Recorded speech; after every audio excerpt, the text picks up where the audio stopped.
Senadora Simone Tebet, que bacana, que honra poder conversar com uma mulher tão atuante, uma mulher que está tão à frente da política e agora ganhou muita relevância pela análise minuciosa dos documentos na CPI da pandemia. Primeiro, parabéns, eu queria que a senhora falasse um pouquinho desse trabalho na CPI da pandemia, fundamental para identificar ações e omissões, principalmente do governo federal. Bom, primeiro agradecer, Lilian, a você, a todo o Grupo Perfil, em nome do Rolling Stones, pela oportunidade de estar aqui batendo um papo com vocês e dizer que a CPI só traz luz à realidade dos fatos, infelizmente e lamentavelmente, né? Traz a verdade para a população brasileira, que nós estávamos no período em que a população mais precisou do poder público, do governo federal. Nós estamos diante de um governo inoperante, de um governo omisso, de um governo incompetente, de um governo insensível aos problemas mais básicos da população brasileira. Quando a população brasileira mais precisou do presidente da República, ele virou as costas. E a CPI, infelizmente, que estava numa linha de condução dessa possível omissão dolosa do governo federal, com atraso de vacinas, querendo saber por que faltou oxigênio nos hospitais do Amazonas, faltou kit intubação para dar um mínimo de conforto aos pacientes intubados, e na UTI nós tivemos que enfrentar um escândalo tão importante ou tão grande quanto, que foi o esquema, né, a suspeita, pelo menos, e com indícios seríssimos de corrupção, de um propinoduto, de um vacinoduto, envolvendo inúmeros servidores, núcleo político, núcleo militar do governo federal. Então, a CPI traz luz aos fatos, lamentavelmente os fatos não são bonitos. A gente passou de uma fase, não é, senadora, de investigação de por que os e-mails da Pfizer não foram respondidos para uma outra, né, suspeitas de corrupção, e teremos aí a expectativa dessa semana de Marcos Tolentino. O que pode ser adiantado em relação a isso? Eu diria, Lilian, que essa semana vai ser uma das semanas mais quentes da CPI. Nós já estamos fechando alguns núcleos relacionados a esse esquema de corrupção. Especialmente nesse caso que você citou do Tolentino, nós temos um contrato assinado de uma vacina que nós não conhecemos a eficácia, de R$ 1 bilhão e 600 milhões de reais, um contrato assinado por quem não poderia assinar, com uma nota fiscal emitida para um pagamento antecipado de mais de 200 milhões de reais para serem depositados no paraíso fiscal, sabe lá para quê?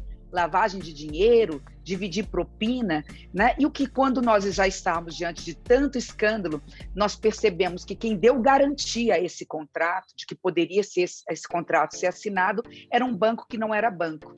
Era um banco cujos personagens todos se encontram em outros processos de denúncia também, e há uma suspeita de envolvimento não só do líder do governo, na Câmara dos Deputados, o deputado Ricardo Barros, como também o suposto dono deste banco, que não é banco, seria esse senhor de nome Tolentino. Então, nós teremos aí fortes emoções, será uma semana intensa, será uma semana quente, porque também na quarta-feira nós temos aí a oitiva de um personagem, Marconi, que seria um intermediário ou um suposto lobista que aparece tentando fazer esquemas de contratos de toda sorte de contrato administrativo, chegando até um possível relacionamento com um dos filhos do presidente da República. Agora, senadora, vem chamando a atenção a sua atuação, principalmente a sua atuação minuciosa no que diz respeito à análise de documentos. Como é que é o teu trabalho? Porque a gente que está em casa acompanha os depoentes mentindo de forma deslavada. Aí chega a senhora com a análise dos documentos, analisando cada tópico e provando por A mais B que aquilo é uma inverdade. Como é que é esse trabalho? Como é que é a sensação de realizar um trabalho para a população como esse? Lilian, a sua pergunta é muito interessante, porque me permite falar rapidamente do que é a CPI. A CPI é muito mais do que as pessoas veem. O que elas veem é a parte mais frágil da CPI, por incrível que pareça, que é a parte da testemunha. Ninguém espera que um depoente especialmente um que está sendo acusado, vá lá e entregue tudo para nós, até porque nós não somos delegados de polícia, nós não temos a manha, nós não temos o jeitinho de extrair, né, as informações, embora nós tenhamos conseguido tirar o nome do líder do governo da boca de um deputado bolsonarista e, enfim, tenhamos avançado muito. Mas a prova testemunhal, a gente brinca no direito que é a prova mais frágil de todas elas. Por trás de tudo isso, nós temos milhares de páginas, dezenas de milhares de páginas de documento, de quebras de sigilo fiscal, quebra de sigilo bancário, quebra de sigilo de WhatsApp, de telefone. Então, todas essas informações, elas se juntam como elementos de prova. No meu caso, no contrato da Covaxin, por que eu me debrucei sobre a Covaxin? A gente tem muita denúncia de tentativas de compras de vacinas e realmente elas aconteceram no sentido de tentarem comprar vacinas suspeitas ou superfaturadas, mas a única que se tem contrato é o da Covaxin. Então eu falei, deixa eu analisar isso. Foram mais de 1.000 e poucas páginas lidas no recesso. Eu me lembro que teve um final de semana que eu fiquei 6 horas no sábado e 4 horas no domingo, sem levantar do sofá, anotando todas as irregularidades que eu encontrei. A minha área é direito, eu sou professora de direito público, embora esteja há 20 anos fora de sala de aula, mas ainda lembro alguma coisa, né? Então, isso me chamou a atenção muita coisa estranha, inclusive essa questão da garantia, né? Trazer para o direito público, dos contratos de direito, algo que é muito comum no direito privado, nas relações particulares, mas não é comum no direito público, que é essa garantia de um banco que não é banco, isso não existe na legislação. Então, tudo isso a gente pôde analisar e compartilhei com os colegas, são extremamente competentes, aplicados, e com base nisso e com as suas assessorias, nós conseguimos avançar bastante no contrato da Covaxin.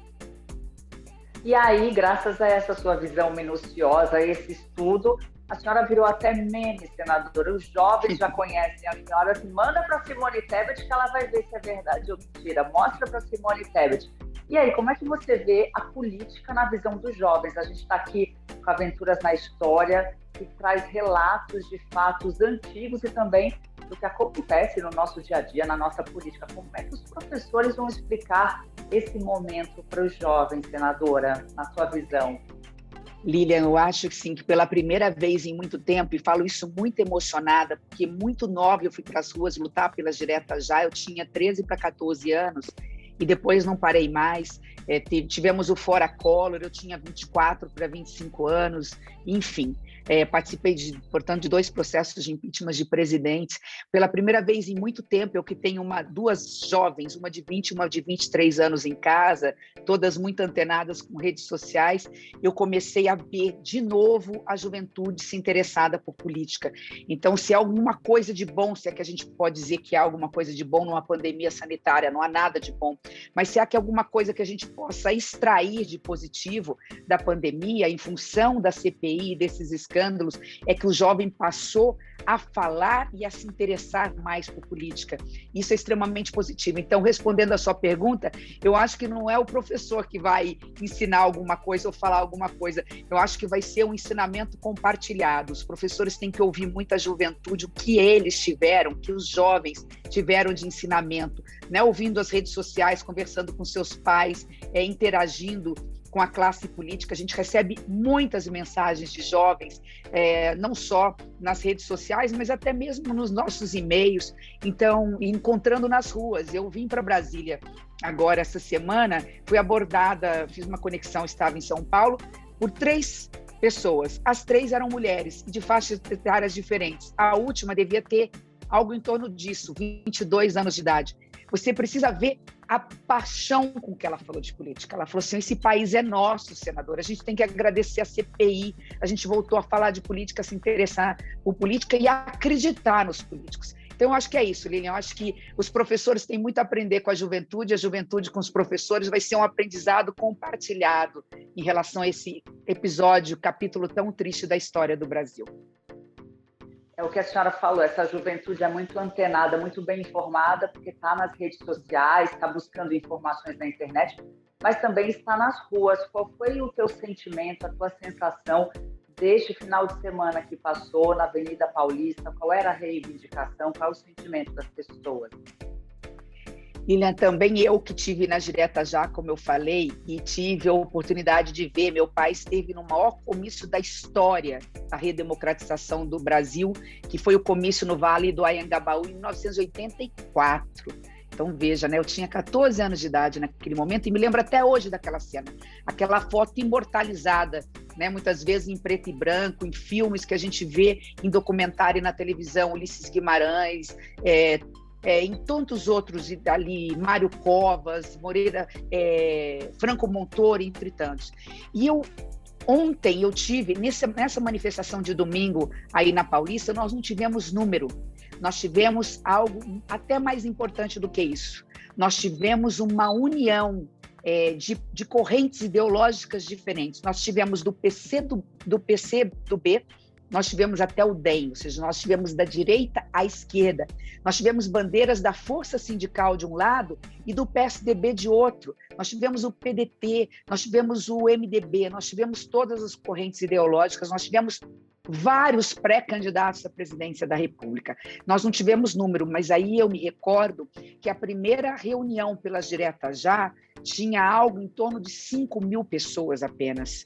E depois disso, nós tivemos milhões na rua que mudaram a história do Brasil e conseguiram reabrir o Brasil para a democracia e voltamos a votar para presidente da República. Agora é o processo inverso. A gente vai às ruas para que nós possamos continuar tendo o direito de votar para presidente, para que os nossos jovens possam sair às ruas 7 horas da noite ou 2 horas da manhã e sem preocupação de ser abordado por um policial que vai encarcerar esse jovem sem dizer por que está prendendo, que ele possa nas redes sociais ter a liberdade de dizer o que quiser, absolutamente o que quiser, obviamente dentro dos limites da Constituição, porque ninguém vai lá inventar com fake news, né, caluniar uma pessoa, mas ter a liberdade absoluta de expressão sem ser tolhido, sem ter um processo, sem ter um poder executivo limitando os seus poderes. Então é para isso que nós estamos nas ruas. Eu acho que esse é um movimento, Lilian, que começa. É o primeiro passo de muitos que virão numa caminhada que é difícil, ela é árdua, mas eu não tenho dúvida que ela será vitoriosa. Ninguém vai conseguir arranhar, ninguém vai conseguir diminuir os nossos direitos e muito menos tirar a nossa liberdade, a nossa democracia.